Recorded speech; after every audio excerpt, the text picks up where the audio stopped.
గత కొద్ది రోజుల క్రితం ఆంధ్రప్రదేశ్ ఉప ముఖ్యమంత్రి వర్యులు పవన్ కళ్యాణ్ గారు తెలంగాణ రాష్ట్ర ప్రజల మనోభావాలు దెబ్బతినే విధంగా ఆంధ్ర రాష్ట్ర కోనసీమకు సంబంధించిన ప్రాంతానికి వారి తోటలు కానీ వారి కొబ్బరికి సంబంధించిన చెట్లు కానీ నష్టం జరిగితే తెలంగాణ యొక్క ప్రజల యొక్క కన్నుబడ్డదని చెప్పేసి మాట్లాడడాన్ని తీవ్రంగా ఖండిస్తున్నాం. ఎందుకంటే తెలంగాణ ప్రజలు కూడా ఒక మంచి మనసున్న కైండ్ హార్ట్ ఉన్నటువంటి తెలంగాణ ప్రజలు ఈరోజు ఉమ్మడి ఆంధ్ర రాష్ట్రంలో ఉన్నప్పుడు తెలంగాణ ప్రాంతానికి సంబంధించినటువంటి అనేక మంది అభిమానులు కూడా పవన్ కళ్యాణ్ గారికి ఉన్నారు. పవన్ కళ్యాణ్ గారు ఏ సినిమా కూడా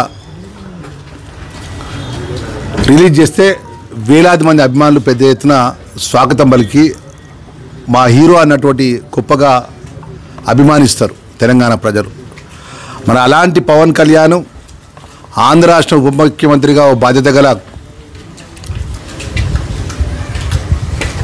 నాయకునిగా ఉండి ఉప ముఖ్యమంత్రిగా ఉండి తెలంగాణ ప్రజల మనోభావాలను దెబ్బతినే విధంగా మాట్లాడినందుకు తక్షణమే బేషరతుగా తెలంగాణ ప్రజలకు క్షమాపణ చెప్పాలి అని చెప్పేసి ఈ సందర్భంగా వారికి చెప్తూ ఈరోజు కొండగట్టు ఆంజనేయ స్వామి ఈ ప్రాంతానికి వారికి దైవ దర్శనానికి కూడా రావడం జరిగింది.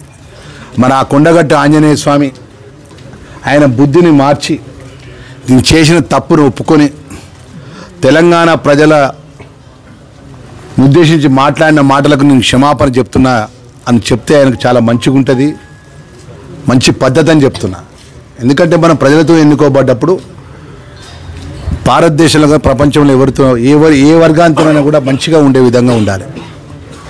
ఇక అధికారం వచ్చింది కదా అని చెప్పి ఆ ప్రాంతానికి వెళ్ళి మన తెలంగాణ ప్రజలను మనోభావాలు దెబ్బతినే విధంగా మన గుండెలు మనసులో ఇబ్బంది అయ్యే విధంగా మాట్లాడడం, మళ్ళీ ఇక్కడికి వచ్చి ఈ ప్రాంతానికి సంబంధించిన సినిమాల లోపల నటించుకుంటూ మరి రాబోయే రోజుల్లో కూడా చాలా విపరీతమైనటువంటి ఇబ్బంది ఎదుర్కొన్న పరిస్థితి వస్తుంది పవన్ కళ్యాణ్ గారి గిట్ట ఆ మా తెలంగాణ ప్రజలకు క్షమాపణ చెప్పకపోతే. యావత్ తెలంగాణ ప్రజలు కూడా ఎదురు చూస్తున్నారు.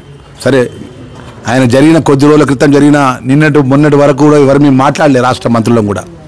నిన్న మా రాష్ట్ర క్యాబినెట్ మంత్రులు మాట్లాడడం జరిగింది. ఈరోజు ఈ ప్రాంతానికి సంబంధించినటువంటి మరి ధర్మపురి ప్రజల ఆశీస్సున్న ఎమ్మెల్యేగా రాష్ట్ర క్యాబినెట్ వెల్ఫేర్ మినిస్టర్గా ఈ జిల్లాలో మా కొండగట్టు ఆంజనేయ స్వామి ఉంటారు, మా స్వామివారు మనందరి విలవేల్పు. మరి ఆ స్వామివారికి దర్శనానికి కూడా ఆయన వస్తాడు పవన్ కళ్యాణ్ గారు.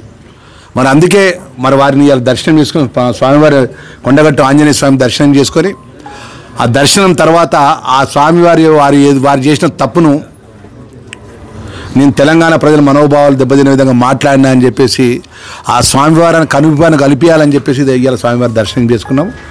ఏది ఏమైనా కూడా మరొకసారి చెప్తున్నా, రాష్ట్ర మంత్రిగా హెచ్చరిస్తున్న పవన్ కళ్యాణ్ గారిని మీ తెలంగాణ ప్రజలకు బేషరతుగా క్షమాపణ చెప్పాలని చెప్పేసి డిమాండ్ చేస్తున్నా.